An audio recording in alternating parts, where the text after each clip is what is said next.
Olá! Vamos direto ao ponto, porque hoje temos um panorama fascinante e super dinâmico para destrinchar.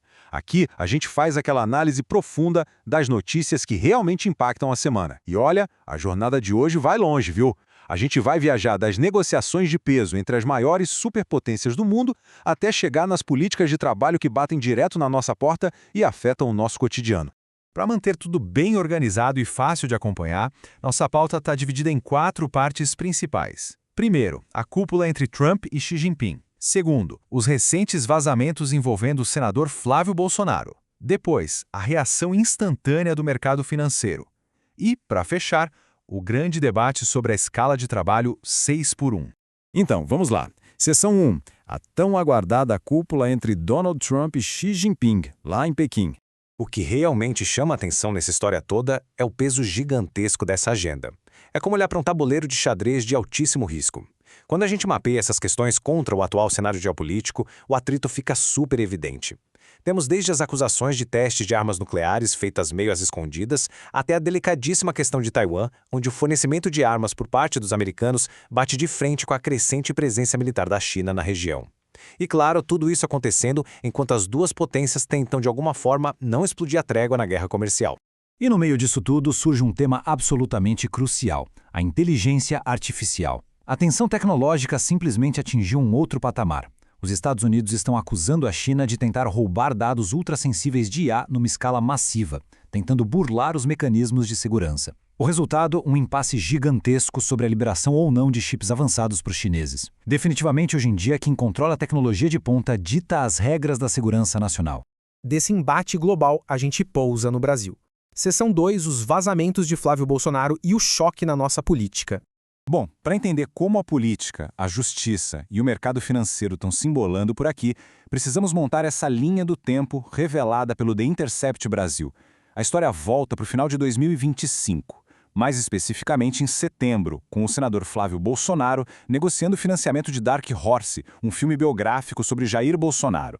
Em outubro, as gravações começam. Em novembro, já surgem áudios com cobrança sobre parcelas atrasadas desse financiamento. E essa trilha de mensagens vem até agora, maio de 2026, culminando num fato gigante, a liquidação do Banco Master. Detalhe importante, o banco era justamente do empresário que estava naquelas conversas. Mas, para entender a gravidade do cenário, a gente precisa ouvir exatamente o que foi dito. E não tem como não destacar essa citação direta do Flávio Bolsonaro para o banqueiro, o Daniel Vorcaro. No meio de toda aquela tensão sobre os atrasos nos pagamentos do filme, a mensagem vazada mostra uma promessa de apoio. Ele diz, literalmente, "Irmão, estou e estarei contigo sempre.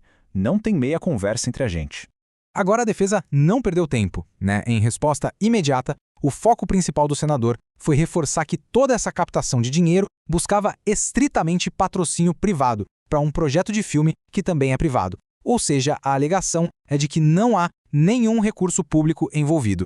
E num movimento estratégico, o próprio senador e a base do PL passaram a defender abertamente a instalação de uma CPI do Banco Master para, nas palavras dele, separar os inocentes dos culpados. O que a gente tem agora é uma guerra de narrativas clássicas e superpolarizada. De um lado, o PL sustentando que os fundos eram 100% privados e exigindo que o banco seja investigado. Do outro lado, integrantes do PT e aliados do governo disparam pesadas acusações de um enorme conflito de interesses. Eles alegam que essa relação de irmão mostrada nos áudios serviu, na verdade, para blindar o banco de investigações parlamentares no passado. E tudo isso nos leva direto para a seção 3, a reação do mercado financeiro. Escândalos políticos dessa magnitude em Brasília nunca ficam presos lá. Eles dão um tranco real na economia de todo mundo. E a reação foi instantânea. A gente viu a moeda norte-americana dar um salto de mais de 2%, batendo cravado na sensível marca dos R$ 5. E não parou por aí. O índice Bovespa despencou para abaixo dos 180 mil pontos, numa perda de confiança claríssima. Mas o que de fato engatilhou esse pânico todo? Bom, quem movimenta o dinheiro começou a precificar medos bem específicos. O raciocínio central é que o enfraquecimento político do Flávio Bolsonaro para as eleições de 2026 abre muito mais espaço para uma reeleição do governo atual. E, na visão de boa parte do mercado financeiro, um cenário sem uma oposição forte para pressionar por austeridade aumenta muito o medo de irresponsabilidade fiscal. É aquele receio clássico de gastos sem freio que acaba gerando uma onda gigante de aversão ao risco.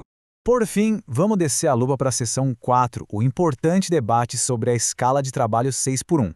Saindo um pouco da macroeconomia e das crises políticas de Brasília, a gente olha para algo que afeta o despertador de milhões de brasileiros diariamente.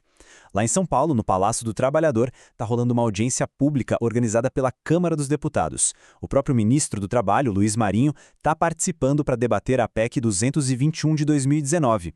Na prática, o que está na mesa é a possibilidade real de acabar com aquela tradicional e exaustiva escala onde se trabalha 6 dias direto para folgar apenas 1. E para amarrar tudo isso, a gente termina com uma questão fundamental para pensar. Como é que essas disputas globais e os atritos por tecnologia de inteligência artificial, somados a esses choques no nosso mercado causados por vazamentos políticos e, ao mesmo tempo, essas grandes mudanças nas leis trabalhistas, vão se cruzar? Como essas grandes engrenagens juntas vão redefinir o futuro do trabalho e a estabilidade aqui no Brasil? É um quebra-cabeça em movimento constante. Muito interessante acompanhar tudo isso de perto. A gente fecha essa análise por aqui. Um abraço e até a próxima.